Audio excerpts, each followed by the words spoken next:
महाराज, संपूर्ण ब्रह्मांड की रचना करने वाले, जिनको भगवान शिव ने स्वयं ब्रह्मदेव से कहा है कि ब्रह्मा जी तुम सृष्टि खंड को आगे बढ़ाइए, सृष्टि की रचना करिए, और आज ही के दिन, यही चैत्रीय प्रतिपदा के दिन, यही इसको कहते हैं नया संवत्सर, नया वर्ष।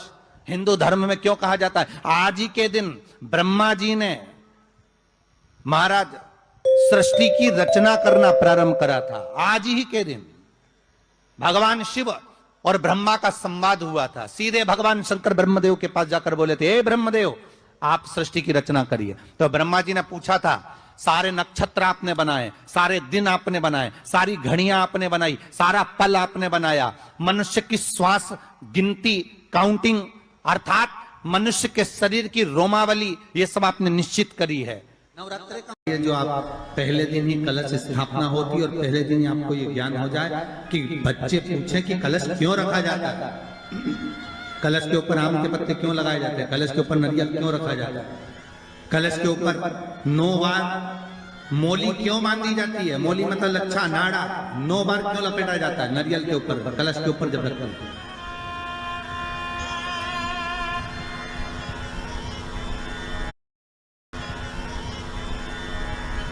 कलश के ऊपर जब जब श्रीफल रखाता है, नारियल रखाता है, तो उस पर 5 बार 7 बार मोली नहीं लपेटी जाएगी, तो 9 ही बार लपेटी जाएगी। 5 या 7 बार लपेटते हैं तो कहते हैं कि लक्ष्मी की छिन्नता होती है, और वो 9 बार लपेटी जाती है तो भरपूर लक्ष्मी का भंडार भरती है। क्यों क्यों कहते हैं उसे?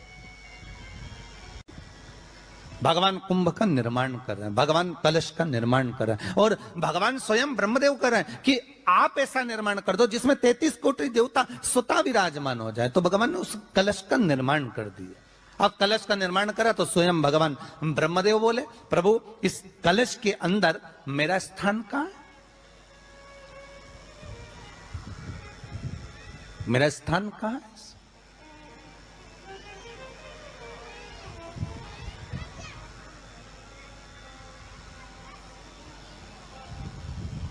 बहुत ध्यान देना महाराज, कलश का जो मुख होता है उस मुख पर भगवान विष्णु का स्थान होता है। किसका स्थान है? भगवान विष्णु का। थोड़ा सा नीचे आओगे, जहां से कलश का मुख दबा हुआ होता है, वह जगह भगवान स्वयं शिव की होती है। किसकी जगह है? भगवान शंकर की। कलश का अग्रभाग, नीचे का भाग जहां से फैला हुआ होता है, वहां ब्रह्मा का आधिपत्य स्थापित होता है। फिर कलश का जो नीचे का भाग होता है वो भगवान शिव और शक्ति का स्थान होता है। कलश के बाहरी भाग में, जहां पर बाहर का हिस्सा होता है, उस कलश के बाहरी भाग में 33 कोटि देवताओं को भगवान शंकर ने लाकर विराजमान किया होता है। महाराज भगवान शंकर 33 कोटि देवताओं को निमंत्रण देकर उस कलश में विराजमान कर दिया। कितना सुंदर लिखा है देवी भागवत के अंदर कि जहां कलश की स्थापना होती है उस जगह पर किसी देवताओं को बुलाने की जरूरत नहीं होती। 33 कोटि देवता उस जगह पर स्वतः विराजमान हो जाते हैं। स्वयं 33 कोटि देवता स्वयं वहां विराजमान। नवरात्रे एकम से प्रारंभ नहीं होते, अरे अमावस्या की रात्रि से प्रारंभ हो जाते, इसलिए उसको कहते हैं नवरात्रे। क्योंकि नवमी के दिन माता जी का विसर्जन हो जाता है, जवारों का विसर्जन हो जाता है, व्रत करने वाले कन्या पूजन भोजन भंडारा कराकर विराम दे देते। तो नवमी की रात्रि उसमें नहीं जुड़ा पाती, उसमें रात्रि अगर जुड़ती है तो ये अमावस्या की रात्रि से जुड़ना प्रारंभ होता है, तब जाकर वो नवरात्रि पूर्ण हो पाती है। पितृलोक में पितृ जैसे निवास होकर भी इंतजार करते हैं। 4 नवरात्रे हैं तो 4 ही श्राद्ध हैं। आज मौनी अमावस्या है, श्राद्ध का विराम हो जाता है और कथा अर्थात नवरात्रे प्रारंभ हो जाते हैं दूसरे दिन। तो यहाँ शास्त्र कह रहा है जैसे हमें प्रतीक्षा रहती है कोई अच्छे कार्य की, कि घर में कोई शुभ कार्य हो, घर में कोई अच्छा आयोजन हो तो अपने को आनंद होगा, प्रसन्नता होगी।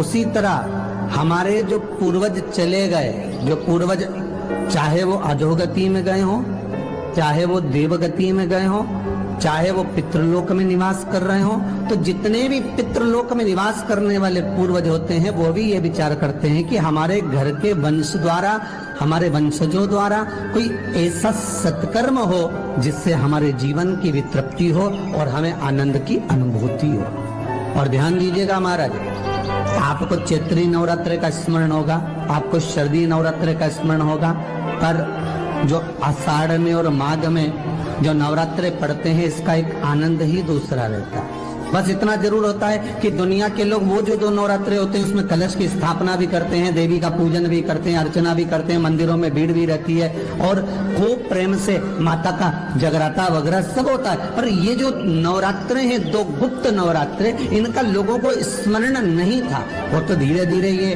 टीवी चैनल के माध्यम से कथाकारों ने, वक्ताओं ने स्मरण कराना जब चालू करा, धीरे धीरे बताना, मार्गदर्शन करना जब चालू करा, तब लोगों को ज्ञात होता गया कि कोई गुप्त नवरात्रा भी होता है, उसमें भी देवी की आराधना होती है। ये चारों नवरात्रे अलग अलग अवस्था के हैं, अलग अलग सुख के हैं और अलग अलग आनंद के। आपके घर में पितृदोष है, आपको ऐसा महसूस होता है, तो किसी भी नवरात्रि के पहले जो अमावस्या पड़ती है, जिस दिन अमावस्या रहे उस दिन चावल की कटोरी में एक कपूर का टुकड़ा रख दीजिए, छोटा सा, और कपूर का टुकड़ा रखकर उस कपूर को दरवाजे के बाहर कटोरी में ही, चावल रखी हुई कटोरी में ही उसको पितरों का स्मरण कर कर जला दीजिए। और जलाने के बाद उस चावल को कहीं भी किसी भी वृक्ष की छांव में पक्षियों के लिए डाल दीजिए। शिव महापुराण की कथा कहती है, अगर मान लो पितर आपको कष्ट दे रहे हैं, पितर आपको तकलीफ दे रहे हैं, कोई काम नहीं होने दे रहे हैं, या कहीं आपको ऐसा लगता है कि पितरों का दोष है, तो वो पितृ दोष देवी, अब ये जो आप करेंगे ये कब कर रहे हैं? अमावस्या के दिन आप उसको रख रहे हैं, अमावस्या के दिन उसको रखकर रात भर आपने रखा कपूर के साथ में, सुबह एकम पड़ गई, नवरात्रि लग गई, उसी दिन उसको जलाकर आपने पटक दिया।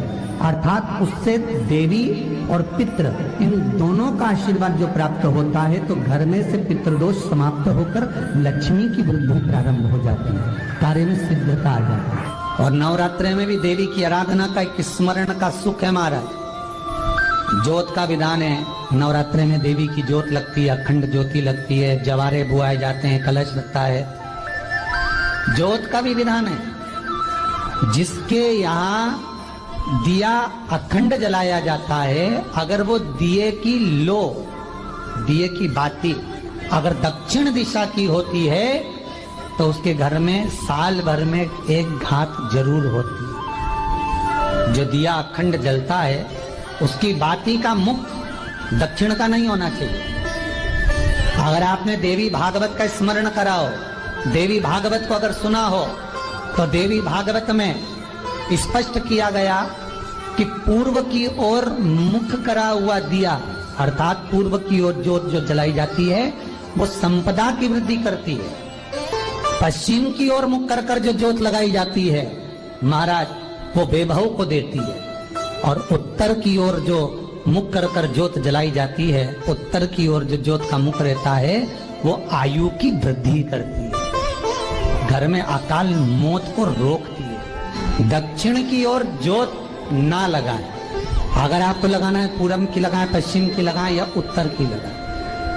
और जितने दिन महारानी जगदम्बा जगतधात्री दुर्गा भवन चैत्र नवरात्रि में, शरदी नवरात्रि में, आषाढ़ी नवरात्रि में, आदिकादिक पौष नवरात्रि में हम जगत जननी जगदम्बा की जब स्थापना करते हैं, या हम नूतन घर का प्रवेश करते हैं, या गणेश जी की स्थापना करते हैं, या कोई दुकान को प्रवेश करते हैं, या कोई शुभ कार्य करने के लिए अग्रण्य होते हैं, तो हम कलश की स्थापना क्यों करते? कलश के अंदर आखिर ऐसा क्या विराजमान है कि 33 कोटि देवता उस कलश के अंदर आकर बैठ जाते हैं? आप कोई यज्ञ करने जा रहे हो, आप कोई पोथी पुराण करने जा रहे हो, आप कोई अच्छा कार्य करने जा रहे हो, तो ब्राह्मण देवता कह देते कलश की स्थापना होगी, कलश की शोभा यात्रा निकलेगी, कलश यात्रा निकलेगी, कलश विराजमान होगा।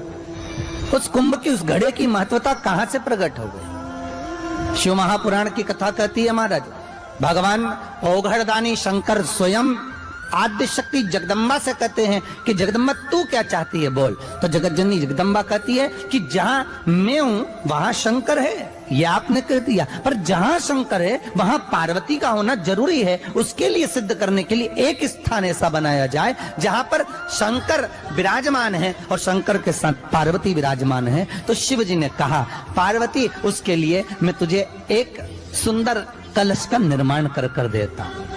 अष्टमी के दिन कन्याओं का भोजन कराओ या नवमी के दिन कन्याओं का भोजन कराओ, पर देवी भागवत तो कहती है, देवी भागवत तो वर्णन करती है कि पहले नवरात्रे से लेकर नवमी तिथि तक जितने दिन देवी के होते हैं, प्रत्येक दिन में आप किसी भी दिन कन्याओं का भोजन करा सकते हो, पहली रात्रि से लेकर, पहला दिन से लेकर। पर 9वें दिन तो सवेरे पूजन करके यज्ञ करके अनुष्ठान करके देवी को विसर्जन कर दिया, फिर नवरात्रि पूर्ण कैसे हुई? नवरात्रि की पूर्णता होती है अमावस्या की रात से गिनी जाती है। कौन से दिन से गिनते हैं? अमावस्या की रात्रि, फिर एकम की रात्रि, फिर दूज की रात्रि, ऐसे गिनते गिनते अष्टमी की रात्रि तक और नवमी के दिन सुबह तक या दोपहर तक या शाम तक, जब तक आप यज्ञ ना करें तब तक ये 9 रात्रियां पूर्ण गिनी जाती हैं महाराज देवी भागवत के हिसाब से पूर्णता। अब हमने कन्या भोजन का जो क्रम बनाया, अष्टमी के दिन करा देंगे, नवमी के दिन करा देंगे, इस तिथि को करा देंगे, पर भाव देखिए, शास्त्र कहता है भूखे को भोजन जब कराइए जब उसको भूख लगी हो, और ऐसों को कराइए जिसको जरूरत पड़ रही है।